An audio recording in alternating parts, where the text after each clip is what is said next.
Have you ever walked into a room and completely forgotten why you went there? Or searched for a word that was right on the tip of your tongue, but just wouldn't come? Most people chalk it up to getting older. But what if I told you that forgetting isn't inevitable, and that a habit you repeat every single day is actively making it worse?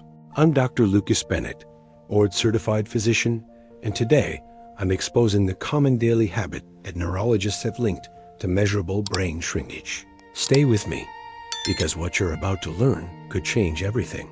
Here's why this matters right now. According to the Alzheimer's Association, over 6 million Americans are currently living with Alzheimer's disease, and that number is projected to nearly double by 2050. But here's what the headlines don't tell you. Brain decline doesn't start at 70 or even 65. Research published in Neuroscience journals shows that measurable brain volume loss can begin as early as your late 40s and early 50s. I see this in my practice every single week. Patients come to me worried about their memory, convinced it's just aging. And in many cases, when we dig deeper, we find a lifestyle pattern, a habit so ordinary, so deeply routine, that they never once suspected could be the culprit. Today, I'm going to break that down for you, step by step. This information is for educational purposes only, and I always recommend consulting your physician before making any changes to your health routine. Number 5, chronic sleep deprivation. Let me start with something that may already be on your radar, but not for the right reasons. Most people know that skimping on sleep makes them groggy. What they don't know is what's happening inside the brain during those lost hours. Think of your brain like a self-cleaning oven. During deep sleep, your brain activates a system called the glymphatic system, essentially a biological waste disposal network. This system flushes out toxic proteins, including beta amyloid and tau, the very proteins that accumulate in the brains of Alzheimer's patients. When you cut your sleep short, that cleanup process gets interrupted. Night after night, those toxins build up. And studies suggest that even a week of sleeping less than 6 hours can reduce brain volume in key memory areas. I had a patient, Gerald, a 64-year-old former engineer, who prided himself on functioning on 5 hours of sleep. "I've always been this way," he told me. When we reviewed his cognitive assessments over 3 years, the decline was undeniable. His short-term memory had dropped significantly. Once we addressed his sleep quality, not just quantity, his scores began to stabilize within 6 months. Here's what you need to do. Aim for 7 to 9 hours of sleep per night. Keep a consistent bedtime, even on weekends. Avoid screens for at least an hour before bed, as blue light suppresses melatonin production. And if you suspect sleep apnea, get tested. Untreated sleep apnea has been directly linked to accelerated brain shrinkage in studies published by leading neurology institutions. But that's nothing compared to what I'm about to reveal in number 4, because this next habit is one almost every American over 50 is doing without a second thought. Number 4, chronic dehydration water. Something so simple. And yet, research suggests that up to 75% of Americans are chronically dehydrated. Now here's the part that should get your attention. Your brain is approximately 75% water. When you're even mildly dehydrated, just 2% below optimal hydration. Level studies show measurable reductions in cognitive performance, including memory recall, attention span, and problem-solving speed. But it goes deeper than that. Chronic, long-term dehydration has been linked in neuroimaging studies to a reduction in total brain volume. The brain literally shrinks when it's starved of adequate fluid over time. Think of a grape drying into a raisin. That's an extreme visual, but it illustrates the principle. I'll never forget a patient of mine, Dorothy, a 71-year-old retired librarian. She came to me complaining of persistent brain fog, frequent headaches, and difficulty concentrating. When I reviewed her daily habits, she told me she drank maybe 2 glasses of water a day, mostly relying on coffee and tea.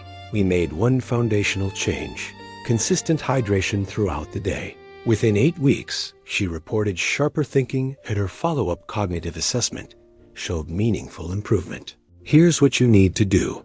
Drink at least 8 8-ounce glasses of water daily more if you're physically active or live in a warm climate. Don't wait until you're thirsty. By the time thirst kicks in, you're already mildly dehydrated. Start your morning with a full glass of water before anything else. And limit excessive caffeine and alcohol, both of which accelerate fluid loss. Before I continue, I want to make sure you don't miss what's coming next. If you're finding this valuable, subscribe to this channel right now. I release critical health information every week, and next week's topic is something every person over 60 needs to hear. Number 3, social isolation. This one surprises people every time I bring it up in my practice. We think of brain health in terms of what we eat, how we sleep, whether we exercise. But emerging neuroscience tells us that loneliness, chronic social isolation, may be one of the most powerful drivers of brain shrinkage and cognitive decline we've ever identified. A landmark study from researchers at University College London found that loneliness was associated with a 26% increased risk of developing dementia. And more recent neuroimaging research has shown that socially isolated individuals exhibit measurable reductions in cortical thickness, the outer layer of the brain responsible for higher cognitive functions like memory, language, and decision-making. Here's the mechanism. Social interaction stimulates the brain in ways no other activity can replicate. Conversations require us to process language, read emotional cues, recall shared memories, and generate responses in real time. It's the ultimate cognitive workout. Remove that stimulation, and the brain begins to atrophy, just like a muscle that isn't used. Let me tell you about Raymond, a 69-year-old widower who came to see me 2 years after losing his wife. He'd withdrawn from his social circle, stopped attending his weekly golf game, and spent most of his time alone. His cognitive assessments showed a steep decline over just 18 months. We worked on gradually re-engaging him socially at community group, weekly calls with his adult children, a local volunteer program. 12 months later, his cognitive scores had stabilized, and he told me he felt like himself again. Here's what you need to do. Prioritize regular, meaningful social connection. That doesn't mean superficial interaction. It means conversations with depth phone calls, face-to-face visits, group activities that engage your mind and your emotions.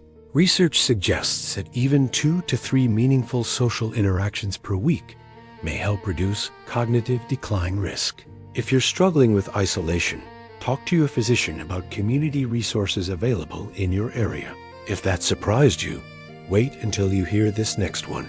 Because number 2 is something that touches almost every household in America, and most people have no idea of the neurological damage it may be causing.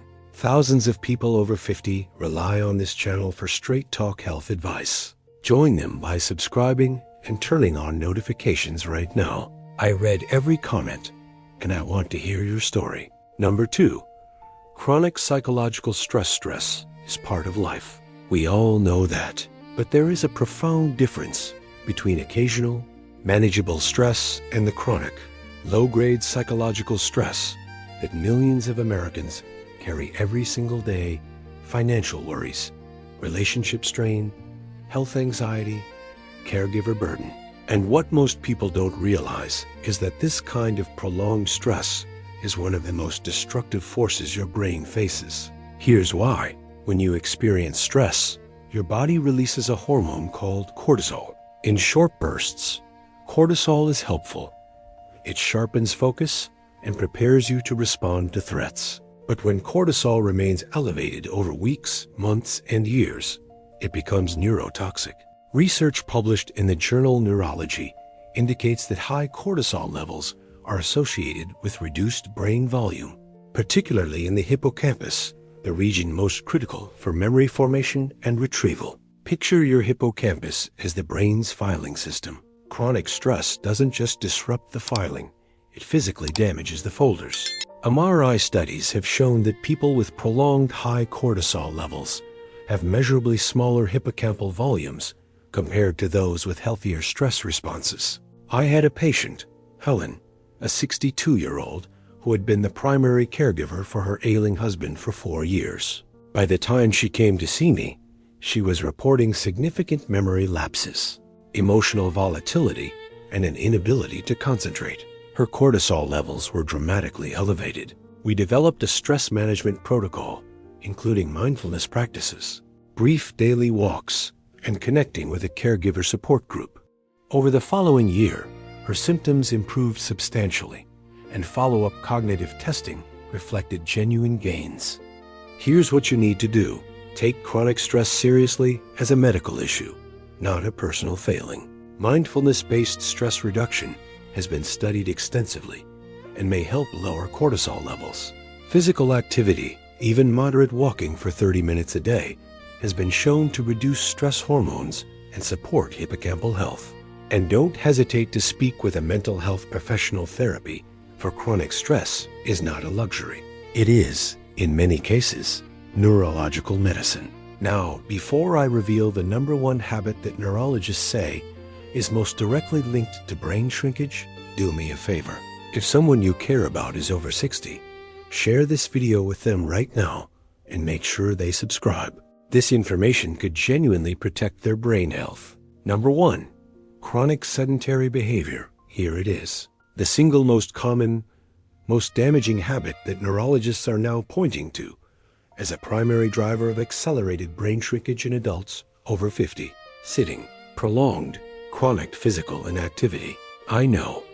It sounds almost too simple, but the science is unambiguous, and it is alarming. A study published in PLOS ONE found that people who sat for more than 10 hours a day showed significant thinning in the medial temporal lobe, a critical brain region for memory, regardless of whether they exercised at other times of day.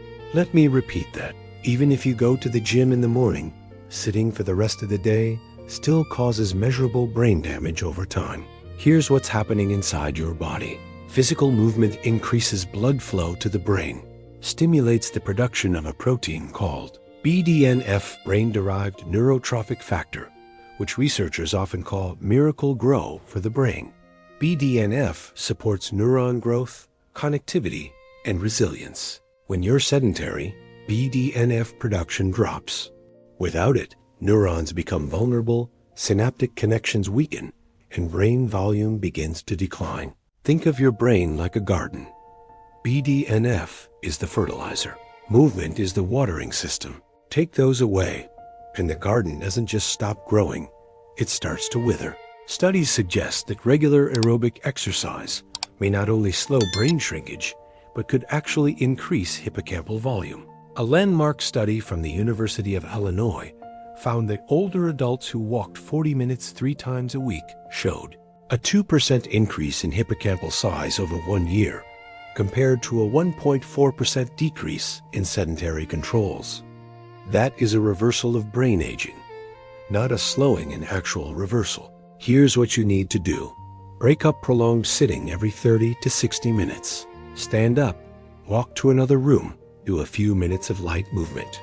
Aim for at least 150 minutes of moderate aerobic activity per week: brisk walking, swimming, cycling. If mobility is a concern, speak with your physician about safe options. The goal is consistent movement woven throughout your entire day, not just one exercise session. Now let's bring everything together, because I want you to walk away from this video with a clear, actionable plan. Today we covered 5 common daily habits that neurologists have linked to measurable brain shrinkage. Number 5, chronic sleep deprivation that prevents your brain from flushing out toxic proteins. Number 4, chronic dehydration that literally reduces brain volume over time. Number 3, social isolation that starves the brain of its most powerful cognitive stimulus. Number 2, chronic psychological stress and the cortisol damage it inflicts on your hippocampus. And number 1, sedentary behavior that cuts off blood flow and BDNF production, the 2 things your brain needs most to stay healthy and sharp. The key takeaway is this: brain decline is not inevitable. It is not simply a fate written into your DNA. The research is increasingly clear that lifestyle factors, the daily habits you repeat without thinking, have an enormous influence over how your brain ages. And the beautiful truth is that it is never too late to make changes that matter. Here's what I want you to do in the next 24 hours. First, tonight, commit to a consistent bedtime and put your phone in another room you sleep.